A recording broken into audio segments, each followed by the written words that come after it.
Hello everyone, welcome along to episode 4 of the AshBros Gaming Podcast. Really excited to be here with you yet again. The reception to the first 3 episodes has been brilliant and we're absolutely buzzing to be coming back for episode 4 and beyond.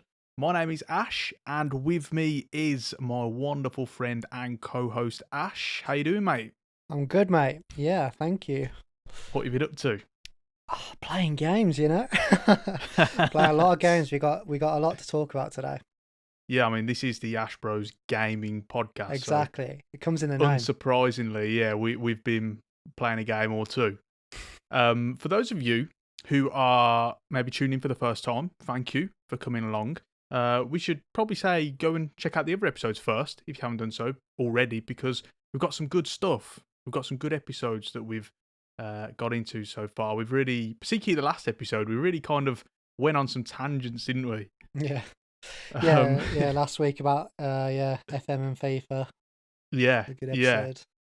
episode. So, we think you guys will really enjoy them. For those of you who are listening to the audio versions on whichever your podcasting apps may be, please be sure to leave a rating on the podcast and also leave a review if possible as well. A positive one, if possible, because that really helps us. That really helps boost the podcast up the rankings and help us to be discovered by more people. So we'd really appreciate that. The ratings have been superb so far, 5 stars. So we can't complain about that. So thank you everyone who has done so far. And if you are watching the video version on YouTube, then you may be wondering, why do I look like a police officer from a 1970s TV show? And that is because I am supporting Movember, which, for anyone who doesn't know, a really good cause, currently supporting, a whole range of things to do with men's health, mainly suicide prevention, mental health, also testicular cancer. And it's a really, really good cause. I'll be leaving the links to the website, to donation pages in the description of not just the podcast, but every video that I am doing through the month of November. So as a result, I am growing a mustache, hence the Movember thing. So please do go and check that out. Really, really good cause. And we would really appreciate it. Right. Today, we have a whole host of things to talk about because there have been a lot of things getting on. So I think we're going to start with Modern Warfare 2. What do you reckon, Ash? Sounds about right. Yeah, sounds about right. So you were very close to getting this game, weren't you? Yes. But correct me if I'm wrong. You didn't in the end. I didn't. And there was a specific reason for that. Well, or you had a main reason anyway that you were telling me about. Yes. So we spoke about it in the episode last week, didn't we? Or the week before, episode 2, our most anticipated games. Because obviously it was coming up, and we kind of panned it a little bit, didn't we? Just Call of Duty in general. Mm. And I went back on that, and as you say, I was very, very close to kind of getting it, really kind of selling it to myself. And I was looking at, as you do, looking at all the research and stuff, getting into all the videos and that. And on the day that it came out, October 28th, I was ready to go. I was going to go up to game and get the disc version. Yes, I still buy physical copies, listeners. And then I found out the deal breaker, which was that the prestige system that has been in Call of Duty for many years is no longer in Call of Duty. And well, this is it. So what they do, and apparently the last Call of Duty that I played in terms of the release dates was the original or the rebooted Modern Warfare, which is the same as you, isn't it? Yeah, I mean, it might even be before that, but yeah, I haven't played one for a while, that's for sure. Yeah, because me and you played that one together. Yes, we did. I remember now. Yeah. So it was that one, and they had a system similar to it in this, but I guess I didn't really realise it at the time. And what they have now is it's linked in to seasons, so you reach max level, and then when they bring a new season out, which doesn't actually come till mid-November. Remember, the game is released at the end of October. You then have seasonal prestiges, and you go to 1 to, like, I think level 200. and then you have to wait until they release the next season a couple of months down the line before you can prestige again. It's really complicated. I've probably not explained it very well. And I mean, the battle pass is a common concept. I'm sure, like yeah, most of our listeners are well versed with, because it's yeah, it's almost like the culture of gaming at the moment. You have to have like a battle pass that you it have to is. like pay for, innit? So like, every And game has to have it now, even if it makes it worse. well, yeah. So, and we'll talk about that very shortly. But with regards to the prestige thing, it's also not a legitimate prestige, because on the original system, when you prestiged, you go back to rank 1, you'd have a new badge to signal that which prestige you were, and then you'd have to unlock all the guns again and stuff. And it was that progression. It'd be like you'd have to work to get the stuff again. Exactly, which was the fun of it. Yeah, precisely. This time, it doesn't happen. Like, you don't, nothing resets. You keep the same stuff, so you're just going up levels, like, for the sake of it, really. And so, yeah, with regards to that, like, so that broke the deal for me. That was like, well, what's the point? I'm not hanging around for your like crappy seasonal features. And as you say, like, battle pass and all that stuff, new seasons and stuff, it's becoming the norm. Yeah. But just because it's a trend doesn't mean you have to do it. I mean, Yeah. microtransactions are a trend, loot boxes are a trend, but that doesn't make them good, does it? It's just a way of milking your customers, isn't it? Yeah, precisely. And I said this to you earlier a few days ago when we were on call. I was like, why does a game that releases every year have to have seasons? Yeah, it doesn't make sense. It doesn't, does it? No. Now, yeah, go on. Were you going to say something? Yeah, it's just like it's needless. It's they already, their profits are already unreal. With it's such a massive brand, and so many people buy their products like each year. Why do they have to milk them even further by putting in like battle passes and stuff like that? Why I know. can't they just focus on making a good game? It's the problem with I know. these big publishers, man. They just they prioritize just profits over actually putting in a good game. And with Which is regards why, to which is why indie companies are so massive at the moment, because as we were yeah, saying with FM last time, like you feel the love, even though they have smaller budgets, you feel the love that all these publishers have for their games, and yeah, they tend to make better games nowadays than these AAA titles a lot of the time. yeah, as we'll speak about a bit later on. Absolutely, yeah. So sorry, what are you going to say? What I was going to say with regards to like it makes bad games, like I wanted to get into the fact that Modern Warfare 2, since its release, the reviews have been very mixed at best. Mm. A lot of people not happy because, and it's a similar reason why I fell out of love with COD. The map designs not very good. They encourage camping, which is horrible. Like I don't know if you're the same or not. When I'm kind of playing those first-person shooter games, I prefer to just run and gun. Yep. Just general kind of warfare. I don't want to be like want everyone just sitting around in a room Literally waiting.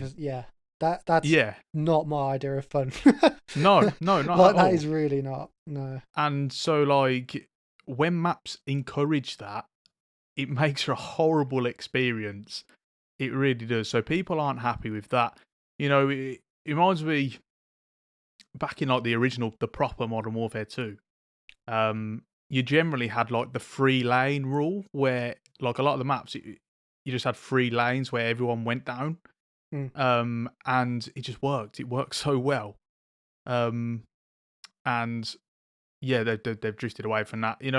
They've got another thing, skill-based matchmaking, which tries to match people level with opponents, but by all accounts, it's not working very well. It's causing people to have maybe like they have one good game, and all of a sudden they get put into a lobby with people who are way beyond their level, and then they have a horrendous game as a result, and it fluctuates like that. So, by all accounts, that isn't very good either. No. So the reviews have been very, very mixed. I I've seen a lot of social media posts about it, so it clearly has caught on in some sense. But whether Yeah, it's as every actually, Call yeah, of yeah, Duty game will, wouldn't it? Especially this one with the name. You know, yeah, Modern Warfare 2 carries with it a certain prestige, doesn't prestige. Yeah, it? I was gonna. No, no pun I was intended. literally about to say that as well. Yeah, literally prestige. Yeah, so you know, there is that, but this is the point. Like you said, like some people listening will disagree, some people will agree. Like, please don't ruin the legacy of the original games with these new games by, you know, rebooting or whatever the franchise, you know, whatever you want to call it. It didn't need it. We didn't need a new Modern Warfare 2. If anything, I think people wanted a remastered Modern Warfare 2, Yeah, just I like they agree. did with Modern Warfare, the original one. Although even that they butchered by adding microtransactions and, you know, 50,000 camos to unlock. Again, that's another thing. Like, I'm very old fashioned about this, and you know, I'll probably sound like a boomer.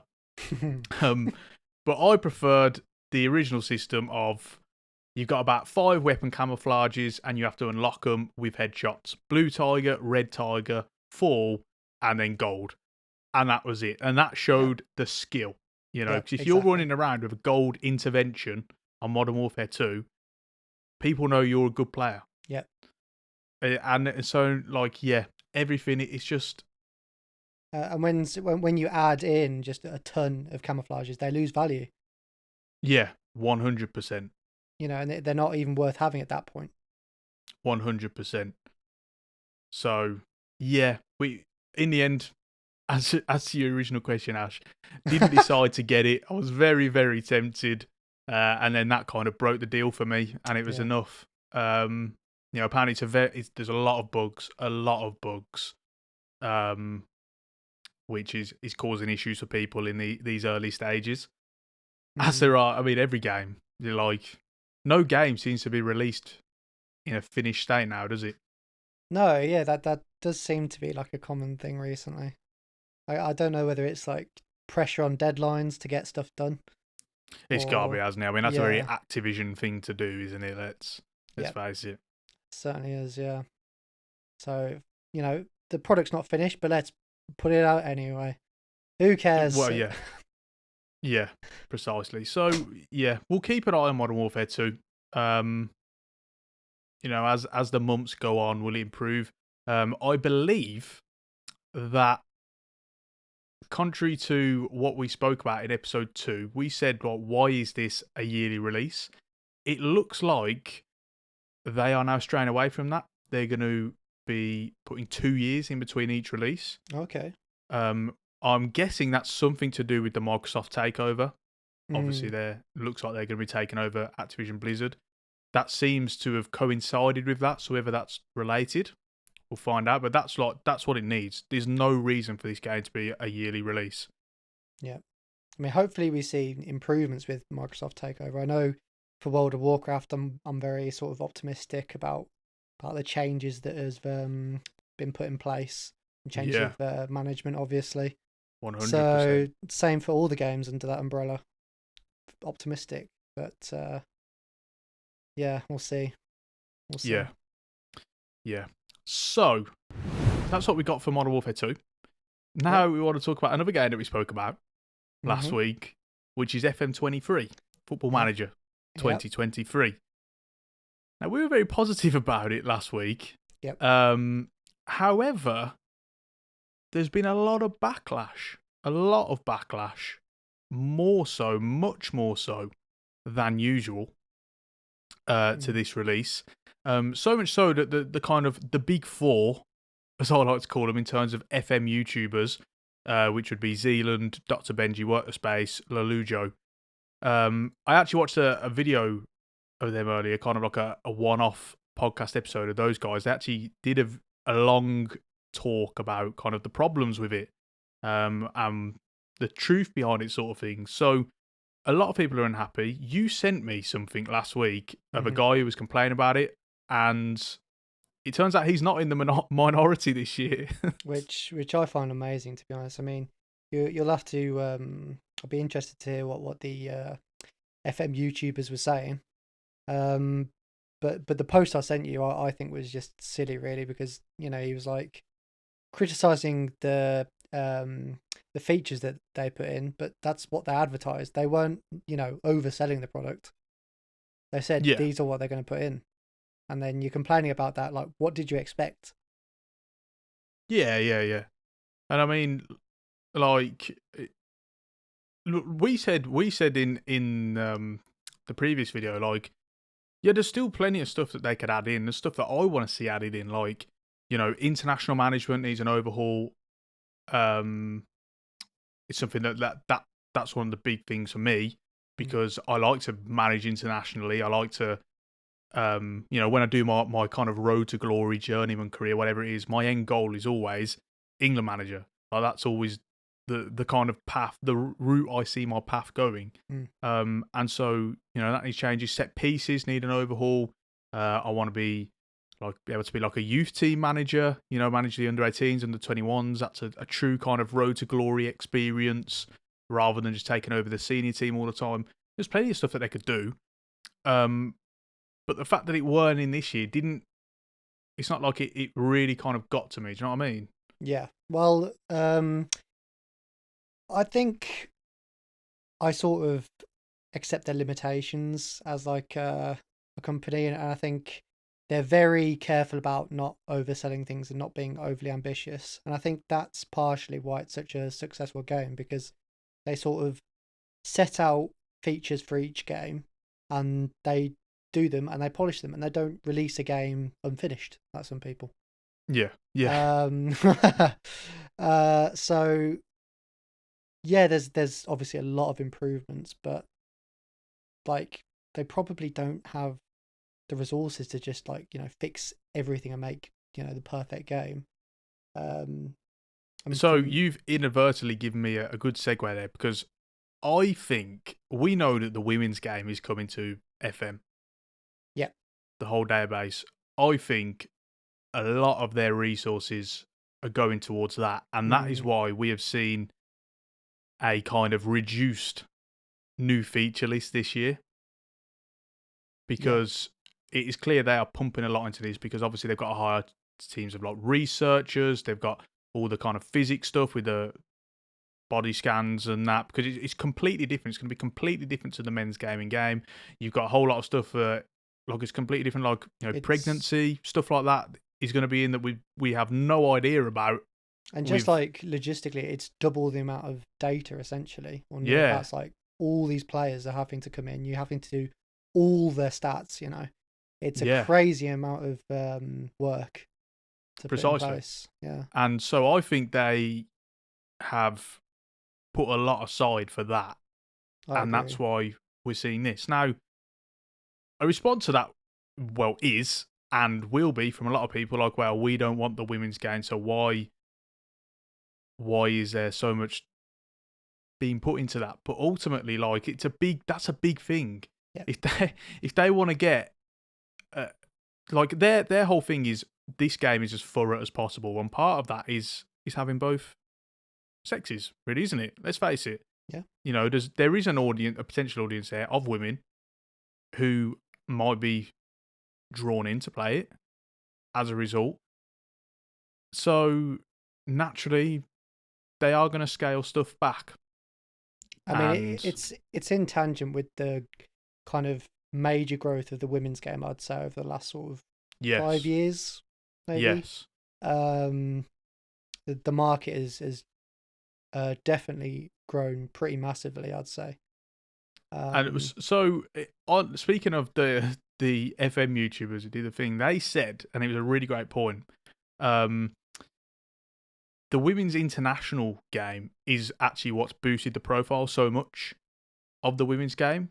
Like, when I've watched women's football, it's been the international games, it's been the tournaments. Me too. Yeah.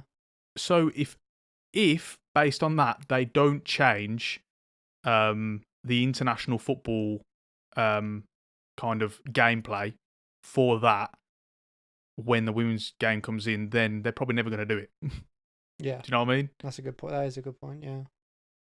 So we'll see. A lot of eggs being put into this basket. We'll find out. But the Yeah. question is, like, which is another great question that's been raised. Like, if you're someone, and someone asked me this in my Patreon Discord the other day, if you're like a relatively new FM player, you're not like us who, like, we're just going to buy the game every year, aren't we? Me and you, Yep. let's face it, regardless, we will just buy the game. Um, if you're someone, say like your dad, for instance, Yep. who, as we spoke about recently, he's still on, what is it, FM21? He's still on, 20, I think, yeah. Yeah, like if you're someone like that, because a lot of people, there are plenty of people who are like that, or they're just getting into it, they're one of the older editions. Is it worth you buying? Is there enough in this new game to justify you spending?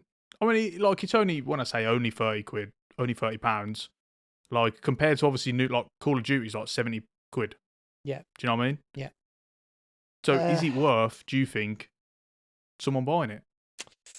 So obviously each person's going to have a different perspective on the value of changing games, right? But what I would say is that watching some of my dad's games, there's massive problems in the match engine. Like, he has so much more issues with like graphic glitches and just like players doing just idiotic things and super unrealistic things. And yeah, it definitely is a really massively improved game from back like 3 years ago. Subtle changes, but they make, a lot of them, so it's a big difference. Okay, so let me rephrase that then. Yeah. If you're coming from FM22, yeah, is there enough to get you to buy FM23? probably not. Probably not. Well, that's pretty telling in itself. Yeah, I mean, if you're not bothered by, obviously the squads and stuff, which obviously you can mod anyway. Yeah. Yeah, if you're on PC, like you just it is just little tweaks. Yeah. So if you're happy with 22, stick with 22, I'd say. Yeah.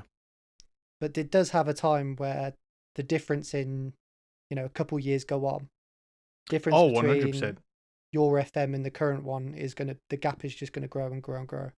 So I completely agree with you. There will come a time where you'll, yeah, like every couple of years, you'll notice a considerable difference, won't you? Exactly, yeah. But going from 22 to 23, is the difference massive? No, it really isn't. No. And like, yeah, we are still finding problems with the match engine, but obviously I don't really want to mention them too much because at the moment it's in the beta phase, isn't it? So like, yeah, you don't know what's a bug and what's still going to be with us come like 4 or 5 months time. And I think, my experience has been, in general, the match engine has been great. Like, yeah, there are the occasional glitch and stuff. Yeah, I mean, we spoke about it the other day, didn't we, where we keep finding a lot of the goals are scored from a defender dallying on the ball, and then yeah, exactly, the attacker just presses him and runs through on goal, which is obviously super frustrating. Yeah.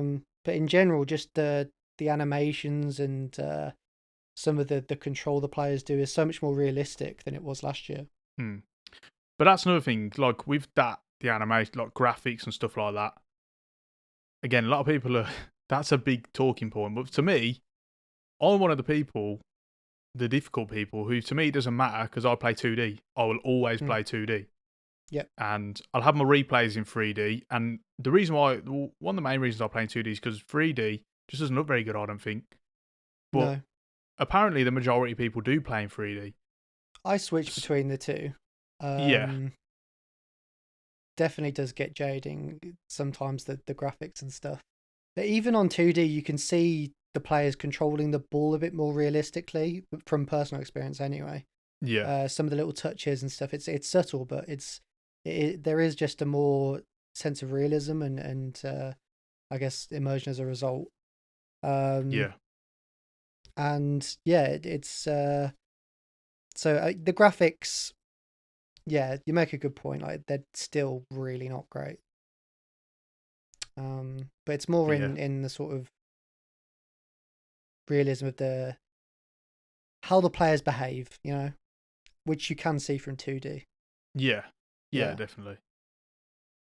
So yeah, this is probably a good time to mention that we are planning to do a Football Manager online series as Yes, well. we are.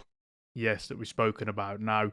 Not at the moment. First things first, we'll wait for the game to come out of beta and get the Sort full out some of those release. bugs. Yeah. Yeah.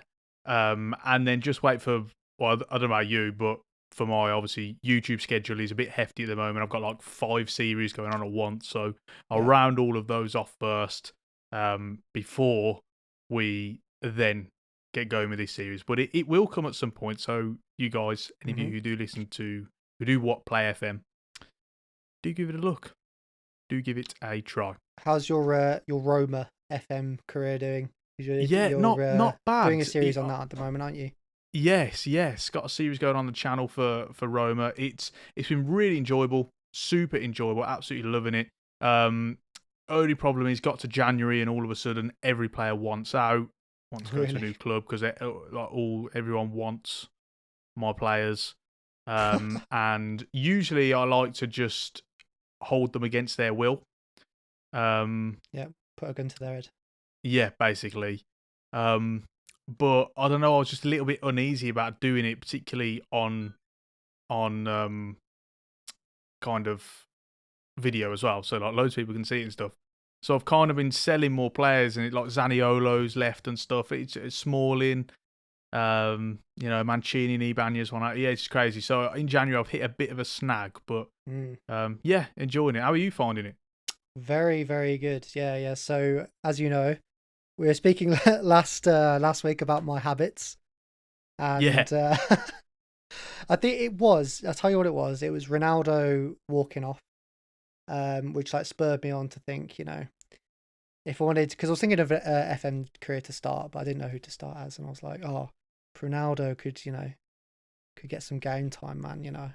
Feel for the guy, and I want to see him do well. So this is my way, and I was just like, right, PSG, yeah.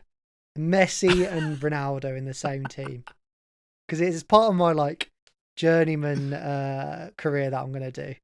So starting with the French league, smash that out, getting some good times with the old timers before they retire, and then I've been thinking, ideally, obviously it's partially based on vacancies and stuff, but RB Leipzig would be a good one for Germany. Yeah, that'd be fun. That would be good.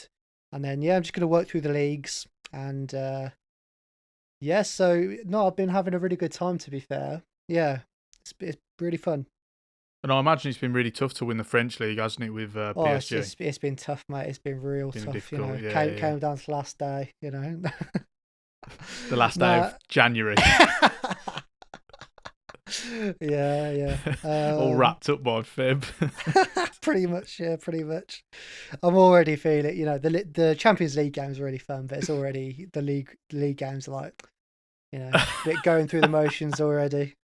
Yeah. So we'll hopefully be winning the Champions League and moving on soon. That's the plan, anyway. Oh dear me. There you go. Yeah. That was our thoughts on FM23. We'll keep you guys updated if there's any developments. Yeah, and keep an eye out for that online series we're doing. Yes. Looking forward to that. That's going to be very good. much looking forward to that. Yeah. So, next up on the list, we want to talk about The Witcher. Now, we mentioned this. We spoke about it at length in episode 1 when we talked about our favourite games. As Ash knows, I'm a big fanboy. Big fanboy. And I was delighted, absolutely buzzing to learn that The Witcher 1, the original that I've never played, is now getting a next-gen remake with the Unreal Engine 5, which is absolutely massive. Like I say, I've never played number 1 or 2, only played Witcher 3, so I call myself a fanboy. I mean, maybe I watch the series. I'm reading the books as we speak, and obviously Witcher 3 is unreal. But I've always wanted to go back and play 1 and 2. The problem is, number 1, you can only play it on PC, and you can't use a controller. That really puts me off. Oh, really? Yeah, and number 2 is available on PC and Xbox, I believe. and it's quite outdated in terms of the graphics and stuff. So I've kind of just been put off by playing them both. So the fact that they're remaking one, unreal, absolutely buzzing. It's also important to note that it's being developed not by CD Projekt Red in-house, but by another development team called Fool's Theory, and that is actually made up of former CD Projekt Red developers, people who did work on the Witcher games. So it's kind of in-house, but kind of outsourced. And this is really big. It obviously comes on the back of the announcement that they're making another saga of Witcher games. They've got about 5 Witcher games lined up, another Cyberpunk game, all sorts going on. So it's a really exciting time to be. Wow, I think that fan. sounds perfect for it to be outsourced, but as you said, like semi within house, because it means that the main resources aren't being used on it, so they can work on new projects. But also, it is being made by people who are familiar with the series, familiar with the game. So that sounds like a perfect combination. 100%, mate. 100%. And the fact it's on a Unreal Engine, it's going to look brilliant. Unreal. Absolutely brilliant. Everything other than PES eFootball that switches over to the Unreal Engine always looks better. Yeah. Other than eFootball that was just yeah. let's not get into it. I'm sure we'll have an episode on it. Yeah. Yeah, we will have an episode on that at some point. Yeah. So yeah, buzzing. So excited to get on that. I mean, it'll be a while away. It's being remade from the ground up, obviously with the new engine. So a couple of years at least. So that gives you time to play The Witcher 3, doesn't it, mate? Yeah, absolutely, yeah. That you still haven't done. I know. It's terrible, isn't it? Terrible. And also on a side note, it's not video game related. With the Witcher series, I don't think you've been watching that either, have you? Nope. Henry Cavill just announced that he's being replaced as Geralt of Rivia for season 4 by Liam Hemsworth. Just a travesty, an absolute travesty. And devastated. Can't believe it. So yeah. So I say it's a good time to be a Witcher fan. It's a roller coaster time to be a Witcher fan right now. Are you still gonna watch it? I don't know. I mean, I say I don't know. Yeah, I am. I'm gonna give season 4 a try. Yeah. Liam Hemsworth coming in to replace him. Never seen him in anything. Never watched Hunger Games. So all I know his brother makes a good 4. But him, I don't know much about. So yeah, I mean, I'll try it out, but I'm not very optimistic at all. No. So yeah. But Witcher 1 remake, very, very excited. Yes. Speaking of remakes, something we quickly wanted to mention also was Age of Mythology. Age of Mythology. Yes, because they have announced that they are remaking the Age of Mythology game from, I believe it was 2002. They made a kind of a remaster, but not really a remaster, in, I think it was 2012. And finally, 20 years on, we're getting a fully fledged remaster. It's by, I think it's World's Edge, a Microsoft studio. Yes. Which means that it is more than likely going to be on Game Pass. So that's very exciting. Yes. And for anyone who's a fan of Age of Empires, as we are, aren't we, mate? Yes, we certainly are big fans. It seems like it's going to be something that you're well into. Absolutely. And if you like fantasy as well, just even better. So I do have an old memory of this game. I remember being at a friend's house. Will Ash, shout out. Like back when we were young, and that's when I originally played it. It is just like Age of Empires, just with like titans and gods. It's really cool. Obviously, that game is super dated, and the graphics are terrible. Which is what stopped me from playing it. To Yeah, be honest. exactly. So I will be digging into this remaster 100%. Yeah, Yeah. because yeah, big fan of mythology, big fan of fantasy, big fan of Age of Empires. You know, it's Yeah. match made in heaven. And it's really that thing, like anyone who's a fan of Age of Empires, Total War, those sort of, real-time strategy, historical / fantasy games. It's going to be for you, isn't it? Yeah, exactly. It's gonna be for you. Yeah, 100%. And I'm a big I'm a nerd basically. You know, here I mean, people might be surprised to hear that as a FIFA YouTuber, but I'm a big nerd, and I am well into ancient Greece, as you know, Ash. Yeah.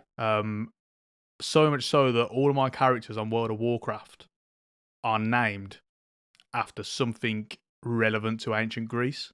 Yes. So, Iphikios, my main World of Warcraft character, named Yes. after Ithaca, an ancient Greek region. I don't know if it's still around now. That's people are listening now and thinking, "Oh my god, what is this guy?" We'll check in on that. Yeah. We'll have a trip there. So, as a result, Age of Mythology, set in kind of ancient Greece, a bit of ancient Egypt and stuff as well, Norse gods. I mean, yeah, well up my street. The mythology is awesome. Like, come on, Yeah, it's so cool.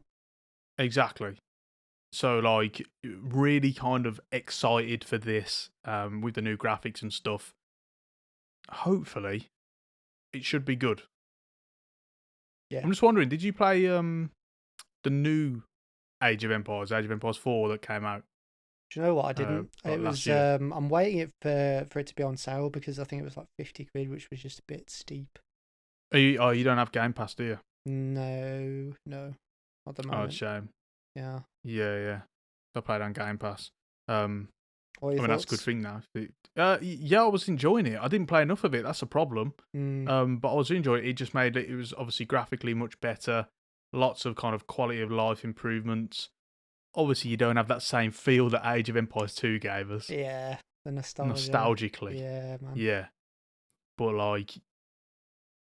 it's not going to have that nostalgia, is it? Because obviously it's a new one. You have to kind of create it. I think that's the issue, isn't it? We kind of at fault for thinking, this isn't like the old one, blah blah blah. But yeah, we need to kind of give him a try. So yeah, I need to give it more of a try. But it was definitely good. I didn't come out of it thinking, not good, bad. Yeah.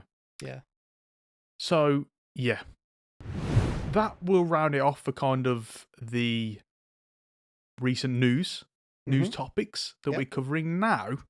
We want to get into a new section of the podcast that we're going to be doing every week. It's going to be called Why You Should Play. And every week we're going to suggest one game that you should play. And for anyone who hasn't kind of played that game, be a really good way to just kind of get a little bit of background on it, suggest a new game. Maybe you haven't heard of it. Maybe you've not seen enough to make you want to give it a try yet. So hopefully we can suggest a new game that you can get into. So I'll hand it over to you, Ash. What is our game for this week that you should play? Well, we've got a very, very good game here, which I've sunk a lot of hours into. And its name is RimWorld.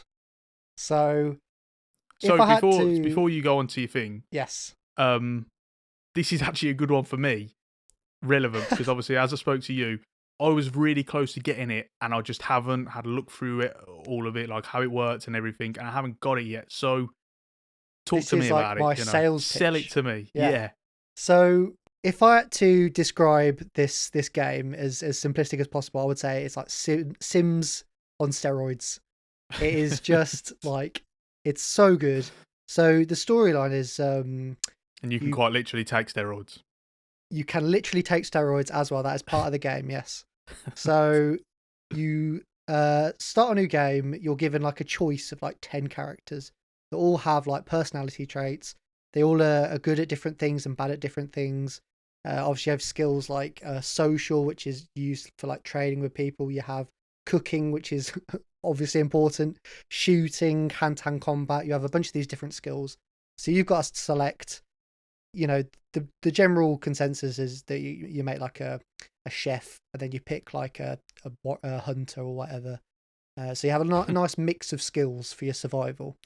Yeah. And then the story is that you're in a spaceship, and it crashes, and your pods transport pods crash onto like a alien land, and you are tasked with making a home on this new land, which involves obviously harvesting resources, wood, stone, iron, stuff like that.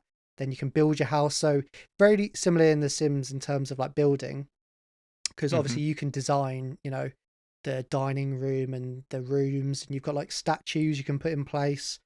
Yeah. But something different to The Sims is that you have to deal with these like survival pressures. So you have to keep the temperature at a stable rate, which is more difficult or easier depending on where you've landed. So if you landed in like some Arctic, landscape, then you've got to get heaters like instantly, otherwise everyone's just going to freeze to death.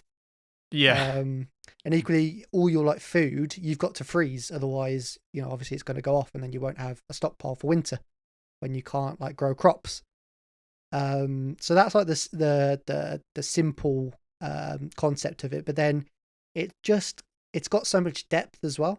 So you get like raiders, so you've got to obviously defend your land Yeah, from so I was these going to people. say, yeah, it seems to be loads of shooting involved and like conflict and stuff. What's that Yep. about? So depending on what difficulty you set, you'll have like waves of raiders that will come with and just try and basically cause havoc and steal your stuff. So you're gonna have to make guns or find guns or buy guns to defend your land. You can also build like turrets and stuff and sandbags, and there's a bunch of like defensive options. There's also like traders that you obviously barter with silver. And when you as I say, there's so much depth. When you like essentially down an enemy, you can take them prisoner, you can execute them and eat them. You can turn your people into cannibals. You can harvest their organs. You can imprison them and recruit them.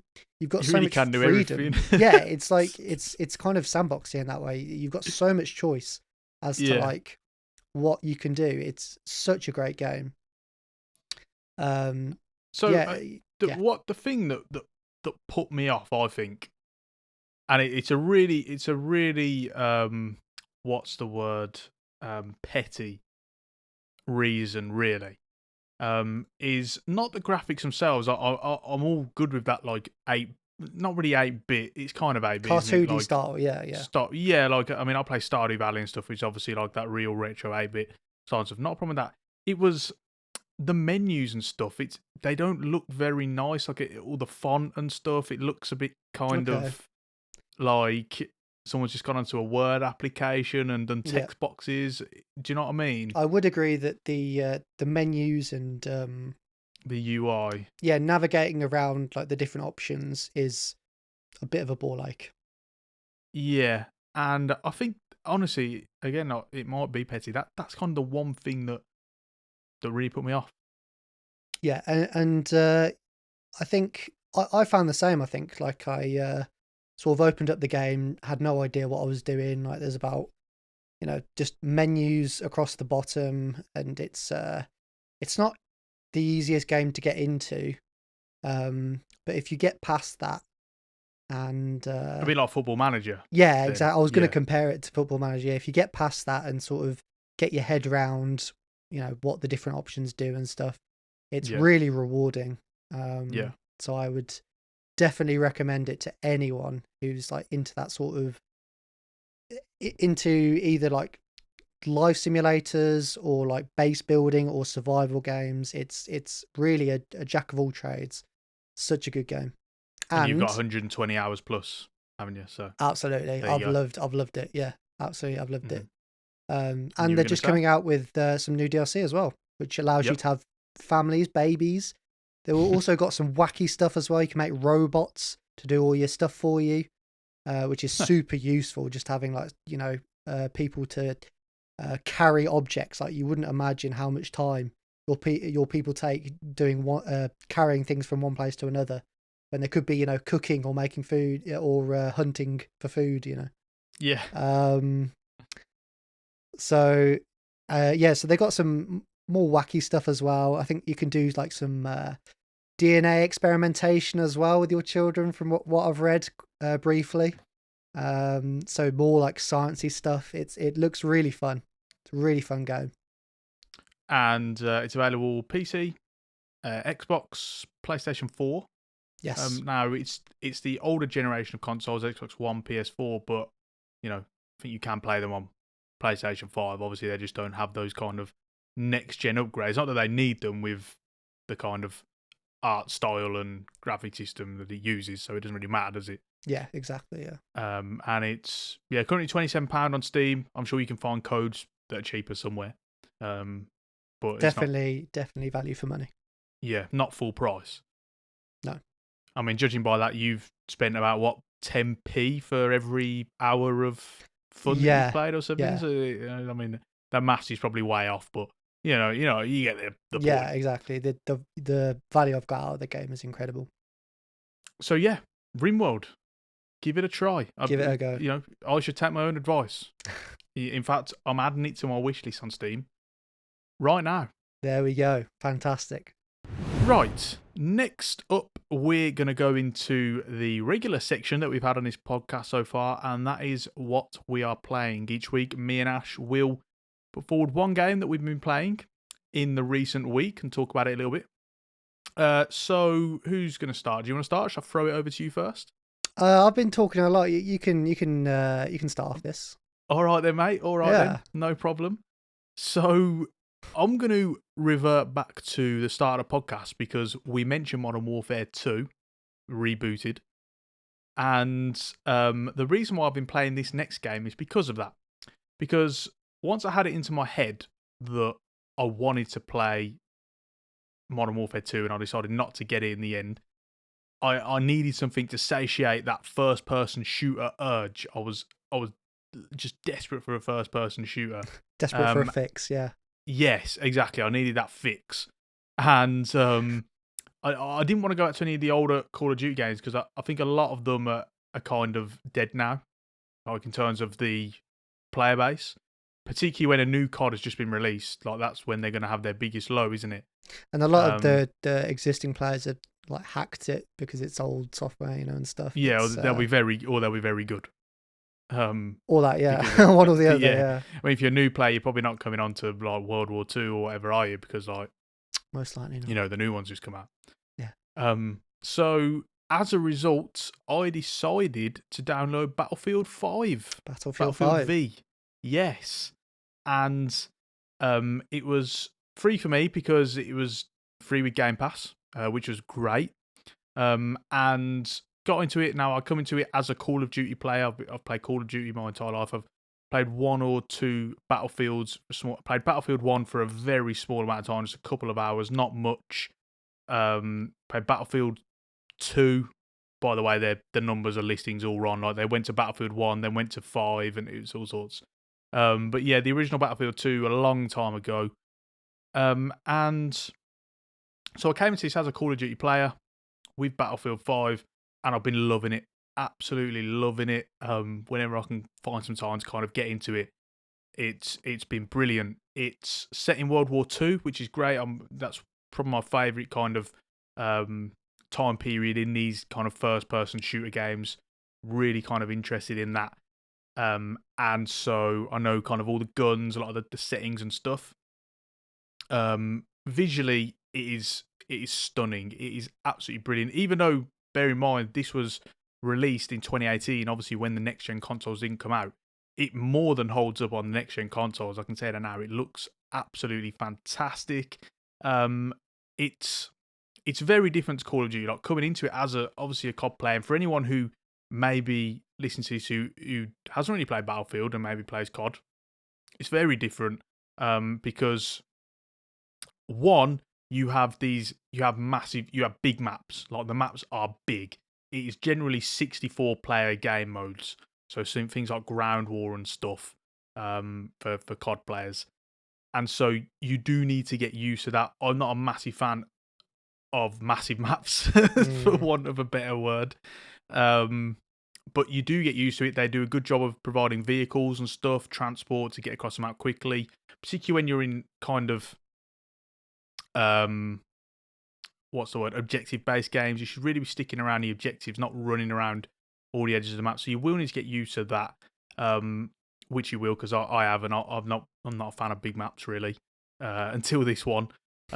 It's more about team play and tactics compared to COD, where people just go and do their own thing. You know, how many times I've been on COD over the years, I've played domination. No one's bothering to capture the flags, to do the objectives. You know what I mean? Yeah. Like, just rattles me. In this, it is much better. You've got roles with regard to this team play, and this is a good thing to lead into my next point. You don't have create a class as such as you do in COD. Instead, you have 4 different roles. You have assault, medic, recon, support, and within each of those, they have a different thing. So you can create that class for that thing. So for assault, for example, I've got an M1 Garand, and then you have your sidearm, then you have your grenade, your special equipment, etc. You set that. But each one then comes with its own little kind of perk and role. So if you pick medic, for example, what you do is you have unlimited med packs, and you can go around handing them to teammates if and when they need them. It helps you kind of revive players as well, and that's all to do with co-op team play, like helping your teammates more. It's more about those kind of objectives rather than just constantly going and trying to get the most kills possible. So I'm a massive fan of that compared to COD, and it's just been brilliant. Really love the experience.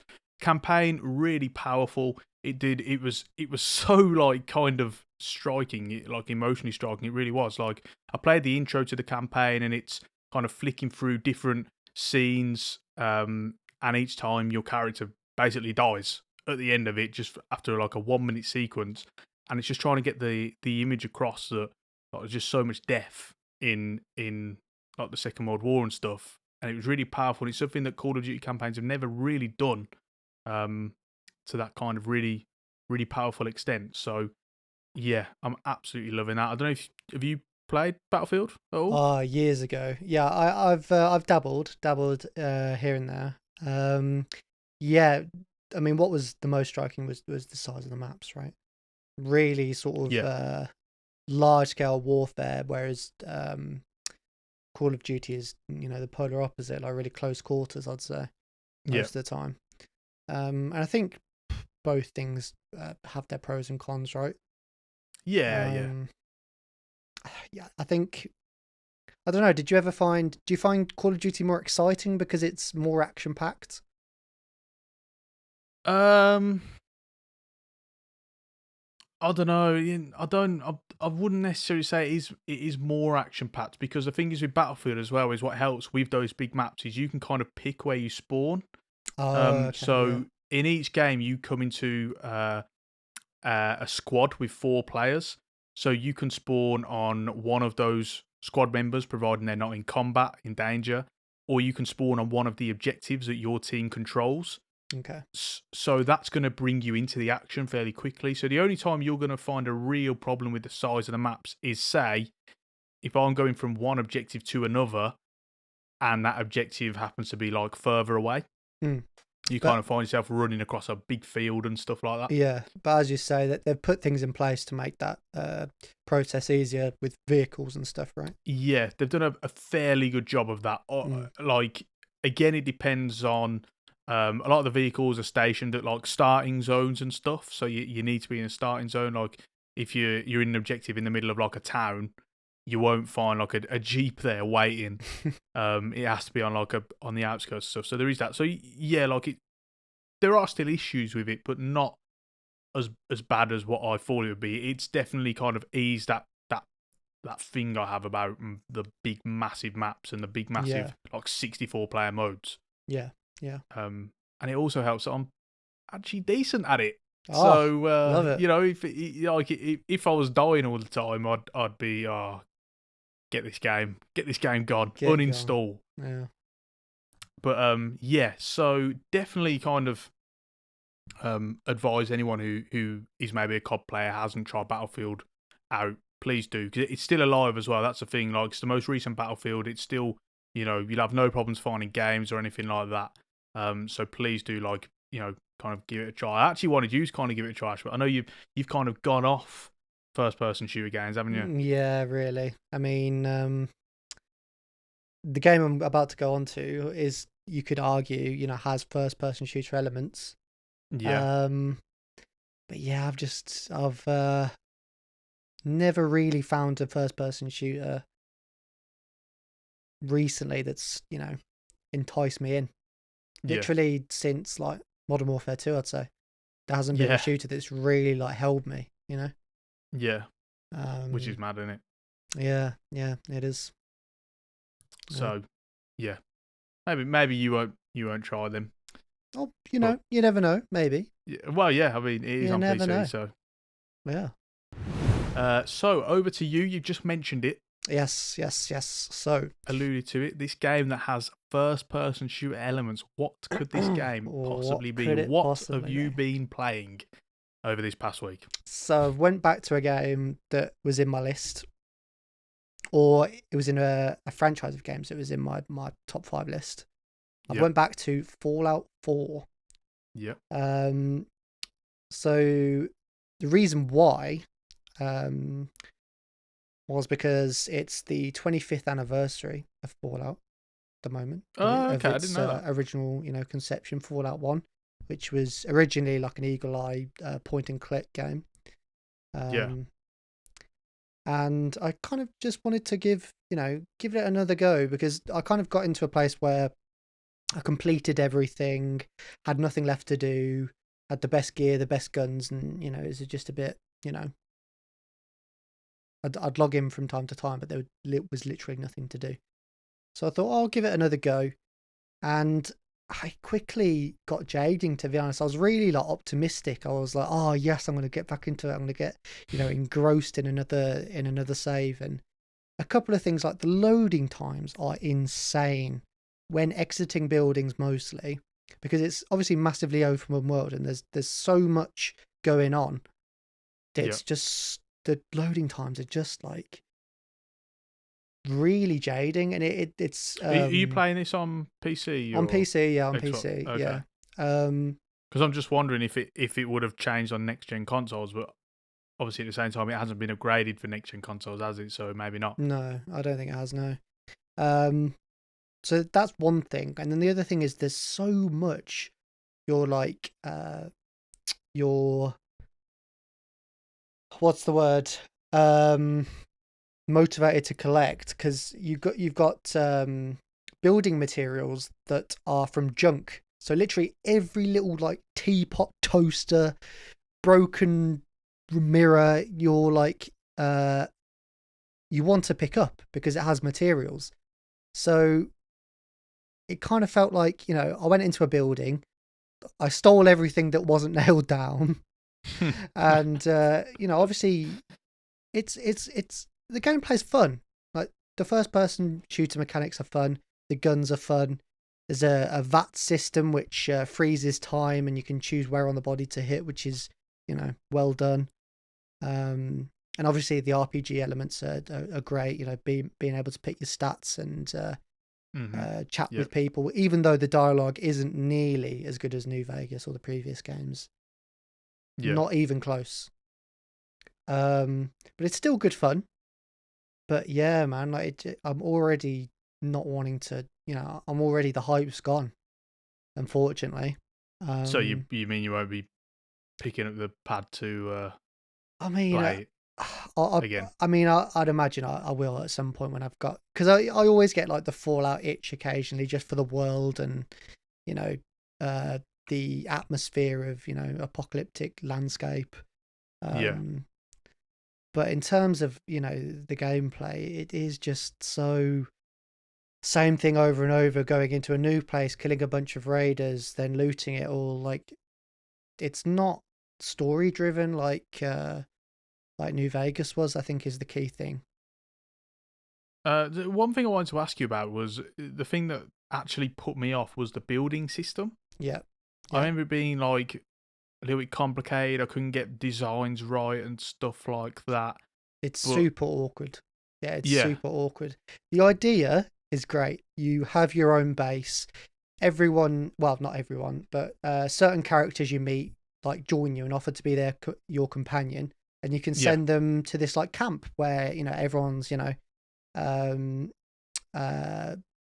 bringing each other together to survive in this harsh environment, right? Like the idea sounds great, but Yeah, which, putting as it, you said, yeah, that's a great idea. That should but be good. yeah, exactly. But putting it in practice, it's so awkward having to like keep up water, food, beds all the time.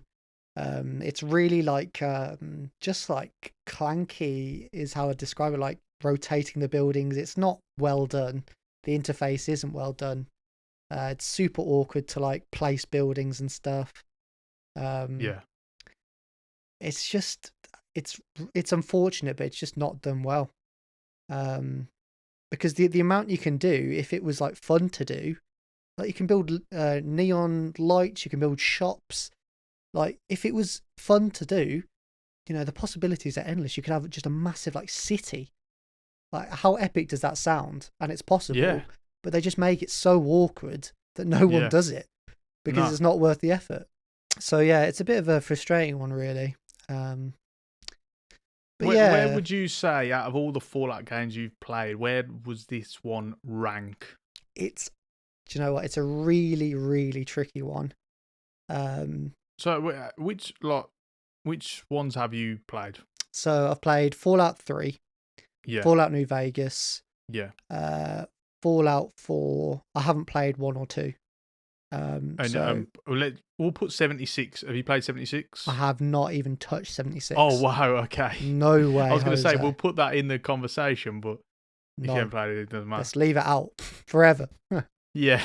But yeah, like Fallout 3, it did have good story elements like New Vegas. Not as good as New Vegas, but the story was solid. But I think the gameplay of Fallout 4 is so much better than the other two that it goes Fallout 3 bottom, Fallout 4. And people are gonna, if people have played Fallout 3, because I know there's like massive fans of that game. But for me personally, I've just played the hell out of Fallout 4 so much more than Fallout 3. So for me, it's Fallout 3, Fallout 4, and then Fallout New Vegas has a special place in my heart. Yeah. Yeah, so absolute New Vegas, no question, top. There you go. There you go. Another, yeah, so we've been going for just over an hour, I think. Just over an hour. Yeah. It's not too bad. It's not too shabby. Not too shabby at all. I'm just thinking, is there anything else you wanna kind of talk about before we wrap things up?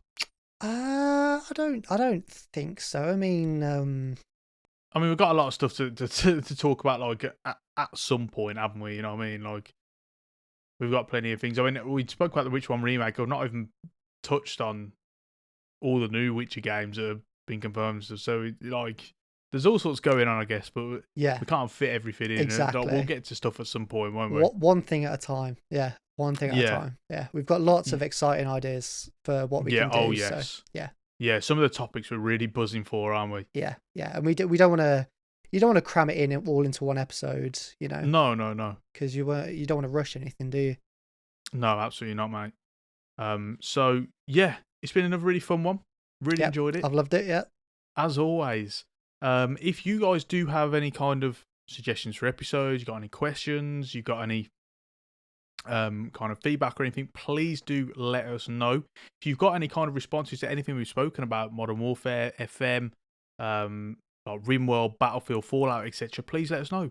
Please let us know. Yeah. If you've got any thoughts about, what we've spoken about today, we'd love to hear what you have to say and just start a conversation. It's what this is partially about. It's get people talking about games because it's our passion, isn't it? Yeah, absolutely, mate. That's what Absolutely. We love to do. We're gonna start. We didn't do it for this episode. We did forget, in all fairness, but for the last episode and from, we'll start putting stuff out, questions out, asking for your guys' responses, and we will feature some in episodes as we did in the previous one with regards to FIFA. So please do keep an eye out on all the social media channels. That's AshBros Podcast on Twitter. So it's the AshBros Podcast, and you will find us Brommer18 on Twitter as well. Find me on YouTube. Find us on YouTube, the AshBros Gaming Podcast and Brommer18. And also, you can get in touch with us on email. That's ashbrospodcast@gmail.com. Don't forget, you can check out our website, ashbrospodcast.com, www.ashbrospodcast.com. And you can find links to all of our episodes on whichever podcasting apps you prefer. It's on a whole range of apps now, like 20 plus. So please do go and check that out as well. So with that being said, I think we're going to round it off there. Any final words from you, my friend? Just thank you again for watching. We love doing this. And Yes. so thank you so much for, if you've got this far, well done, honestly. Yeah, well, yes. Very well precisely. done. Yeah. And if you have got this far, you may as well just leave us a rating and review, because why not? You might as well. Boost us up the rankings a little bit. Yeah. All them burner accounts that I've been making to give us ratings can't keep doing that forever. That's a joke for listeners. Just want to make that clear. Yeah. So thank you so much. Please, leave a rating and review. We really appreciate it. Thank you so much for listening, and until the next episode next week, we will see you soon. So I've been Ash. And I've been Ash. And we'll see you for the next one. Cheers, guys. See ya.